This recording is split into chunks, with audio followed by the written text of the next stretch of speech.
motorcycle is whatever you want to make it. Turn it on, you can give yourself a real thrill.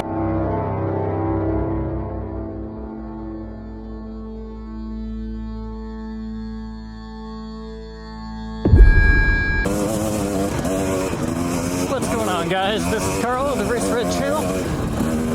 I'm back on the Husqvarna TE250 and it feels good. This is an awesome bike. One thing I didn't do to it is replace the brake pads, so the front brake still sucks.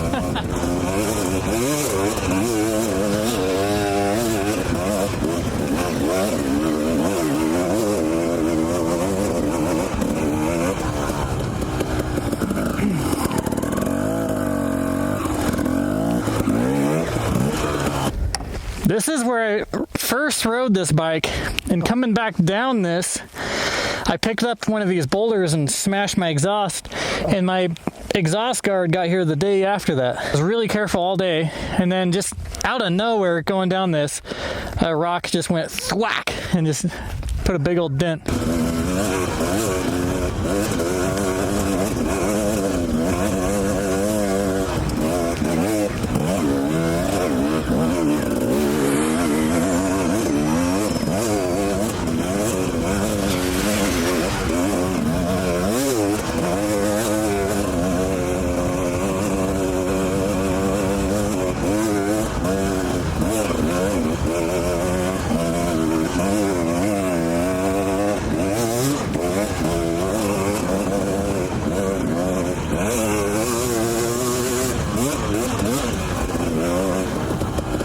Runs great in the mid-range, top end, bottom end.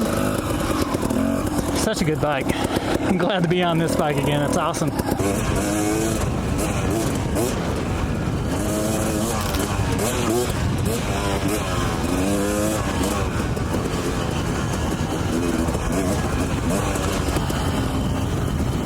Up here in Idaho City, Idaho, riding with my dad and his classic 77 IT 175. Missed the turn off there, but it's all right. Yeah, one thing I rarely talk about on these bikes, but something that I've always appreciated about them, is that they have a hydraulic clutch. And even the ones without the hydraulic clutches really have a good progressive feel to them. Just trail bikes now that are competition oriented have a good progressive feeling clutch, and it's completely bulletproof. Never changes feel. This one in particular is really light feeling. It's made by Magura, and notice that a lot of people when they're first starting out, they don't understand like how I can get a burst of power. They think that's just like how the engine characteristics are. What's happening is I'm using the clutch to get more power out of the bike, and it's a technique that a lot of people use. Just like right then, these little blips that I'm doing are not the bike's engine alone. I'm spooling up, I guess you could say, slightly before I give power to the engine. So you're giving it a little bit of gas and then you just drop the clutch, as you would in a drag race. If you were to drag race your car, you would hold the clutch in, bring it up to RPM, and then drop the clutch to get your launch. Well, on a dirt bike, you're doing that. You should be doing that several times a minute on the trail or wherever you're at, even on the track, so that you can get enough drive off the stuff.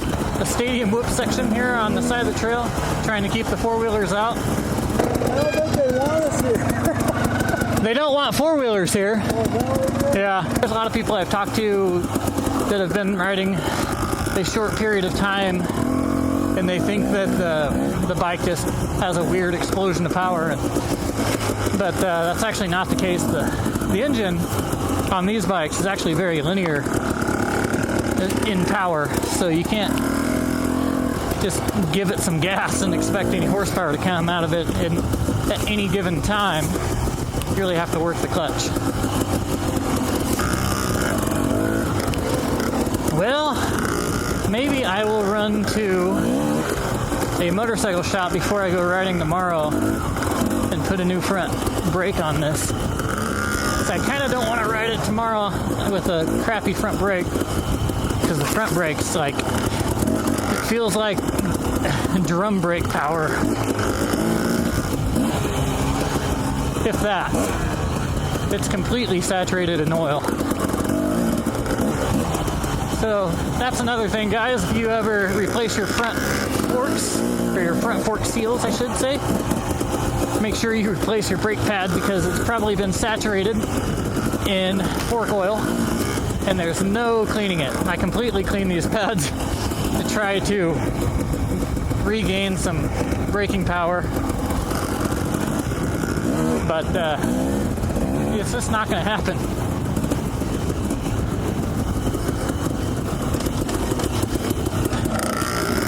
When you get new brakes, I find that most of the time it takes about an hour or two of riding before you really feel the power kick in. And you can speed that up just by dragging it for a few minutes, I would say. Drag your front brake, get them broken in, and that way they work properly. Man, this is beautiful riding out here. The soil is perfect. You get up on the ridges though and you start running in the snow, and we don't like to tear up the trails, so we stay off of snowy trails for the most part, unless conditions are very specific. Unless there's so much snow and it's a certain type that you can just stay on top of it, or the soil is like desert soil.